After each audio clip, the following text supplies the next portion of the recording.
In this video, we're going to learn all about the Mordent and how to play it on the piano. Welcome, everyone. We're going to talk about Mordents today. What is a Mordent? How do you play it on the piano? If you don't play classical music, do you still need to know what a Mordent is? That sort of thing. So, a Mordent, just like a trill, which we talked about last week, and I'll put a link to that video at the end of this video.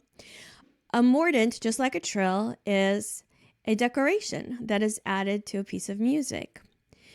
When you play a song, you can leave out all the decorations and it'll still sound like the song. It won't change it. That's how you know it's a decoration. Okay? So for example, if I'm playing Have Yourself a Merry Little Christmas, that's the melody, right? So if I wanted to add a mordent to it, I'll show you at the end of this video what that would sound like, okay? All right, so a trill, we talked about last time, is going back and forth between two notes that are adjacent. Well, a mordent is basically the same thing. So what's the difference? The difference is this. While a trill can go as many times as you like, a mordent just happens one time, like that, okay? Now let me show you what it looks like when it's written. All right, so when you look at that top note, it's a C, and it's got, it even looks like the letter M, right? The mordent sign, it's just like a zigzag, very similar to what a trill might look like, but it just looks like an M almost. And when you see the M on top of a note, what you do is you play the note and you look at the example underneath it. That's showing you how to play it. You play the note, you go up one note, and then back to the principal note, the main note. Okay, so that's a mordent, and the way you would play it is, we'll talk more about how to play it, how fast to play it, stuff like that in just a minute.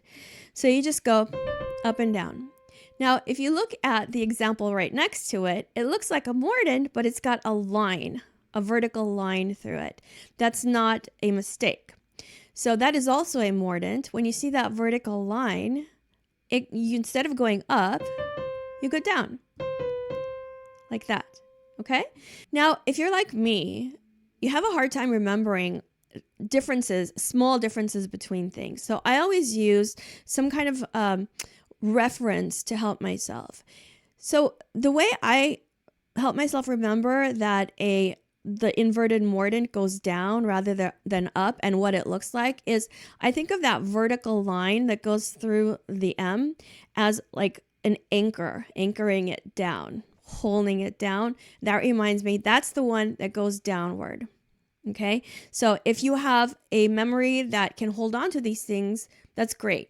Mine, I need to kind of make stories about stuff to remember certain things. If you have questions, drop them and I'll answer as soon as I can. All right, so mordent, inverted mordent, differences are the mordent doesn't have the up and down line, and the inverted mordent does have the up and down line. And just like anything else in music, the rules evolved over time, hundreds of years, and over space, thousands of miles. So you might find somebody else that says, actually, this is not a mordent, this is just a trill, and then the only real mordent is the one that goes down. That's also a school of thought, and it's just as valid as what I said. Also, as you're playing a piece of music, again, you want to use your own judgment of what you like, what you think sounds good, also what you're capable of doing. If your technical ability isn't quite yet at the level of whatever is demanded of you in that piece of music, then you just, change it to make it playable for you. Make sense? All right, so now let's talk about what if a mordent has an accidental. Remember when we talked about trills, we talked about accidentals. So here you see the mordent with the line going through it at the top. That means we're going to go down. And you also see that there's a B flat in the key signature. So if that natural sign was not underneath the mordent, then we would play it like this, right?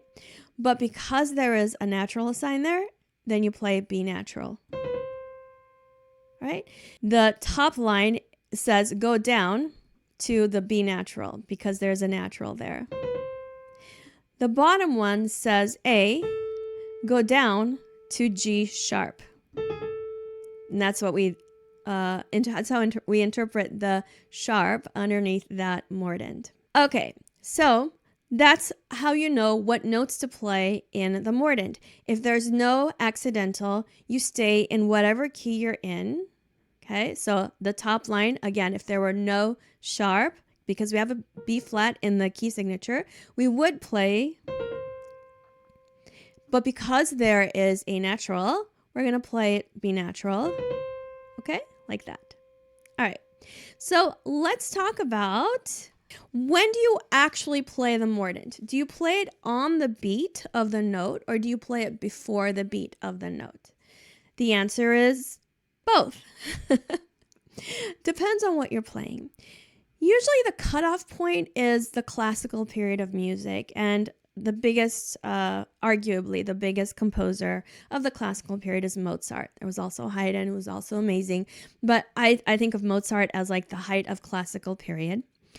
Beethoven came right after Mozart, and he's like the transition between the classical and the romantic periods of music. So what I'm going to say now is, again, it's not a hard and fast rule, okay? Very few things in music are, but generally, with the music of Mozart and before, you play the mordent right on the beat where it's written as you see it there. So if I'm playing, and then I get to that mordent that you see on the C,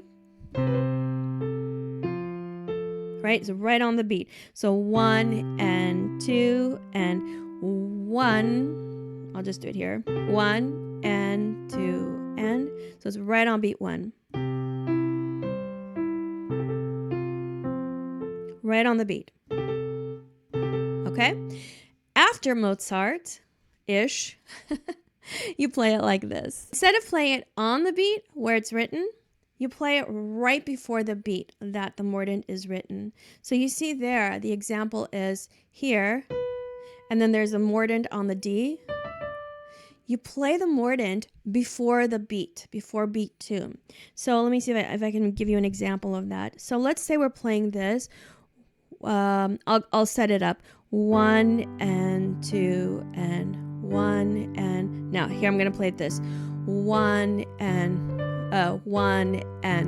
2, 1 and 2. Makes sense? 1 and 2.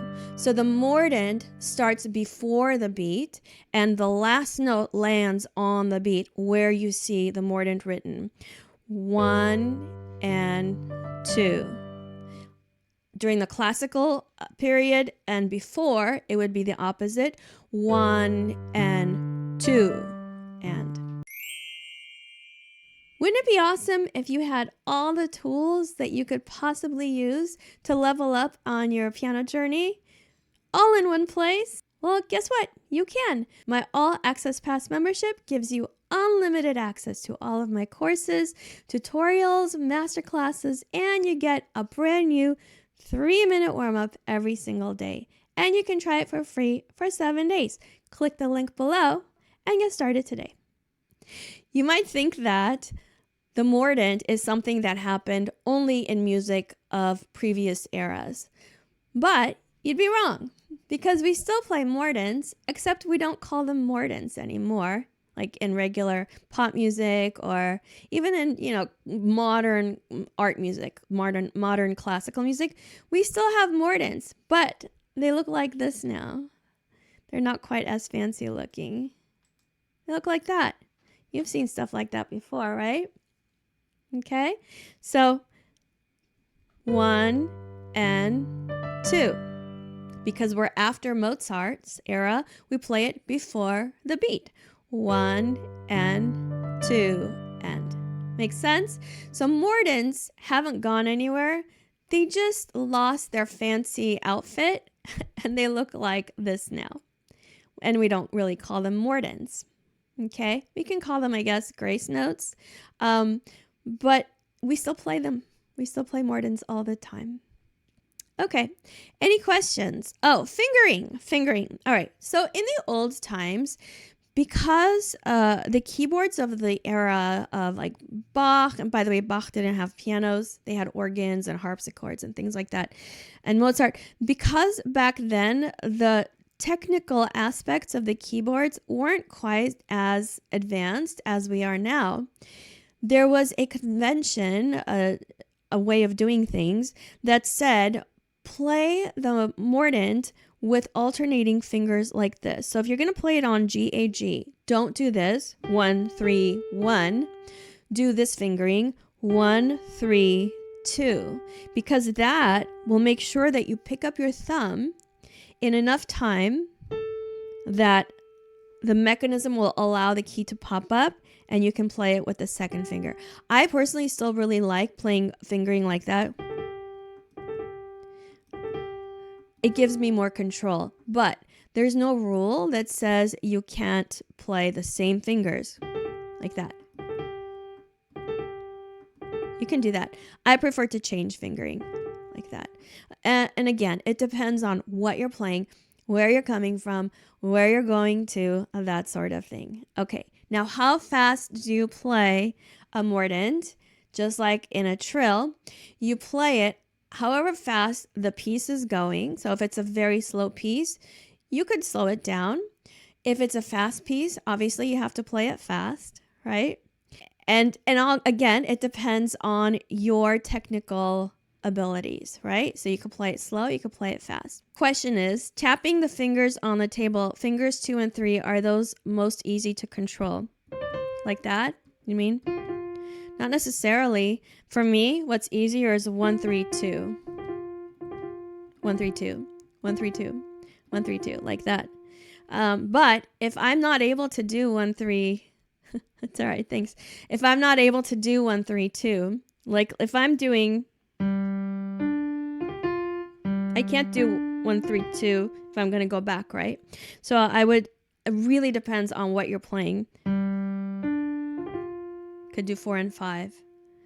So my advice to you is to, up level your technique as much as possible so that you have options available to you, right? Whenever you're playing a piece and you're not just stuck playing like with the one finger you can control. Okay, so work on your technique. That is really important. You can do that inside my All Access Pass. Got lots of technique courses for you there, and you don't have to pick and choose. You dive in. You can also buy them separately, but it's a lot cheaper just to pay the monthly membership.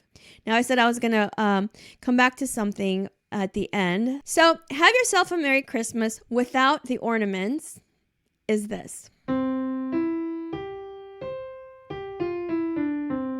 And that's the melody. You can recognize it. If I were to add an ornament to it to make it fancier, I might do something like this.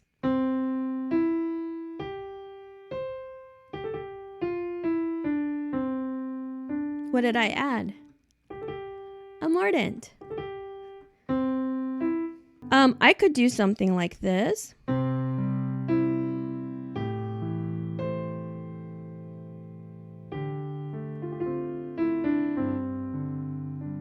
Right? So you don't have to just do one kind of ornament on a single note. You can add ornaments wherever you want, even if the music doesn't say it, right? Could I add a trill to it? Yeah, I don't think I'd like it, but I'm going to try.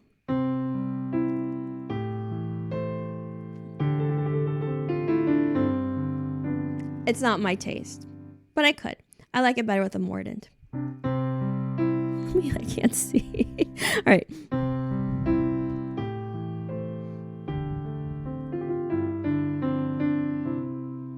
Okay. All right. You would discuss a bit the difference between trill. So a trill and a Mordent, Jan, they're basically very similar. Trill goes on longer than a Mordent. That's it. So trill, Mordent. Okay? Mordent is like a tiny trill. Also, Mordent can go down wrong key, but you've heard that before. Da-da-da. What key is it in? I don't know. That's what in. Mordent. Mordent, not a trill. That's Bach.